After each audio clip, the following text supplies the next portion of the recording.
Hey, this is Eric and Mark, and we're here to tell you a little bit about how we got into trapping. It all started about 5 years ago when a good friend of ours, her husband died, and she had some coon problems on her farm. Yeah, her son asked us if we'd try to eliminate some of the coons, and so I said, yeah, sure, we'll do that. And then I thought, well, maybe I need to check if we need a license or something. So Dad did a bunch of checking, and it turns out that here in Wisconsin, you do need to have a trapping license in order to trap animals that are not on your property. Yeah, and it was in about September time range, and if anybody's familiar with Wisconsin, not only do you need a license, but you have to go through a trapper's course before you can get a license. Being that late in the season, there weren't a lot of trapping classes offered yet. So we decided, well, let's try the correspondence course option. And that was a lot of work. We had to read a couple of books and things, and take some homework, and then take a final exam. And yeah, it was a lot of work overall, and took us, I think, about a month and a half before we finally got our trapping license. But finally, in November, we got our trapping license. Season had already started, and it was starting to get cold.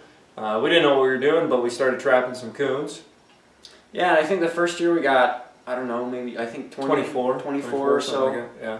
And a good friend of ours was encouraged. He was a big trapper back in the day, and he had a bunch of traps. He took us out to the water, showed us a little bit about water trapping, and introduced us to a guy who had a marsh.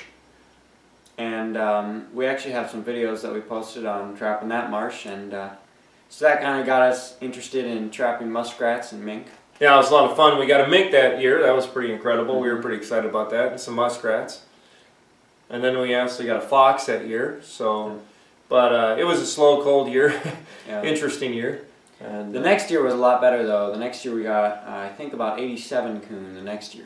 Yeah, so something like 36 muskrats and 5 mink, and so it was a blast. We just kept going and growing and doing things. And this last year, in 2014, 2015. Yeah, this year so far we've got 154 coon, which is our best ever. Yeah. And I believe 40. Well, we're up over 50 muskrats right now. No mink this year and no fox, but we pulled an otter tag. So. But we haven't caught one yet. Yeah, we're hoping to go out and get a couple more beavers and otters. It's March right now, beginning of March.